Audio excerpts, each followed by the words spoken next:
Kita beralih ke sorotan lain, Saudara. Sore ini, KPU Jakarta menggelar rapat pleno rekapitulasi tingkat provinsi pemilihan Gubernur Jakarta.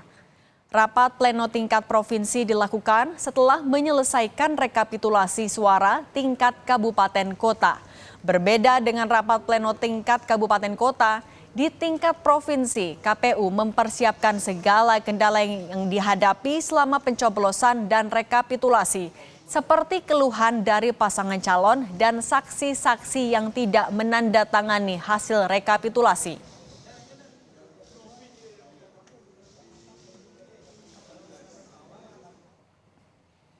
KPU Jakarta memulai rekapitulasi tingkat provinsi sejak sore ini sampai Senin 9 Desember 2024. Jika sudah selesai melakukan pleno penetapan hasil perolehan suara di tingkat provinsi, KPU DKI Jakarta akan langsung mengumumkan ke publik.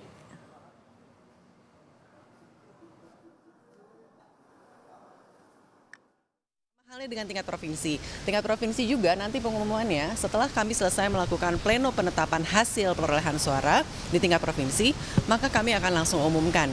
Sehingga nanti makanya saya nggak bisa jelaskan kapan kita akan mengumumkan. Kita nggak tahu nanti dinamika di pleno rekapitulasi seperti apa. Kalau tidak ada kendala bisa jadi di tanggal 7 kita sudah umumkan. Atau mungkin di tanggal 8 Desember sudah kita umumkan. Informasi paling baru kita tanyakan ke jurnalis Kompas TV Niputu Trisnanda. Putu, selamat petang. Jadi apa saja rangkaian agenda rekapitulasi tingkat provinsi sore ini?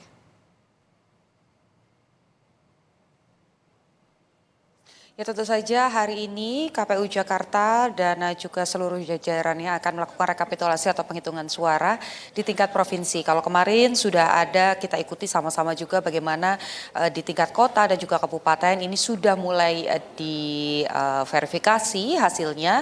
Nah, nanti angka-angka tersebut akan dibahas lagi di rapat pleno yang akan digelar selama 3 hari, targetnya dari hari ini sampai dengan besok Senin sekitar tanggal 7 atau tanggal 8 ya, tanggal 9 akan kemudian diumumkan bagaimana hasilnya, karena nanti baik itu dari KPU, kemudian Bawaslu dan juga saksi-saksi dari masing-masing paslon akan melihat bagaimana perolehan suara yang hasilnya ini tertulis di C1 dan juga akan dibandingkan dengan perolehan suara yang sudah diupload di sistem Sirekap. Jadi nanti ketika semua ini sudah dihitung kemudian diverifikasi, ada 6 kabupaten kota, yaitu Jakarta Utara, Selatan, Barat, Timur, Utara, kemudian juga ada Kepulauan Seribu.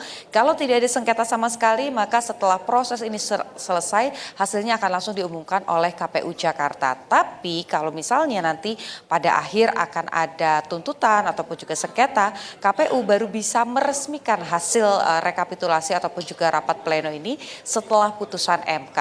Nah, kalau yang sedang saya lihat saat ini, Sidi dan juga saudara, juru kamera Kompas TV, Yohan Bagja akan menunjukkan kepada Anda situasi terkini di dalam ruangan yang nantinya akan digelar rapat pleno. Bisa Anda saksikan memang kursi-kursi ini belum terisi karena nanti rencananya sekitar jam 16.00 waktu Indonesia bagian Barat seharusnya ini sudah dimulai, tapi terlambat sekitar 6 menit. Tapi Anda bisa lihat bagaimana ada kotak-kotak yang merupakan nanti yang akan dirapatkan, begitu perolehan suara yang nanti akan direkapitulasi, baik itu dari Jakarta Utara, Timur, Selatan, Barat, dan juga dari Kepulauan Seribu. Untuk sementara dari penghitungan di tingkat kabupaten dan juga kota, memang pasangan Pramono dan juga Rano Karno ini unggul kalau berdasarkan hasil rekapitulasi di tingkat kabupaten dan juga kota. Angkanya kurang lebih persentasenya sekitar 50,07%. Kalau kita lihat Rano ini 50,07% dengan mendapatkan suara sekitar 2.183.239 suara.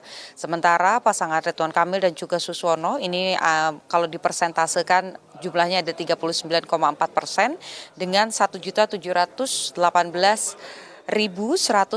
suara, dan ada Dharma Pongrekun dan Kunwardana dengan 10,53% dengan suara 459.229 suara sah. Tapi lagi-lagi ini masih merupakan perolehan ataupun juga rekapitulasi di tingkat kabupaten dan kota. Masih ada satu fase lagi yang harus terlebih dulu diselesaikan, yakni di tingkat provinsi.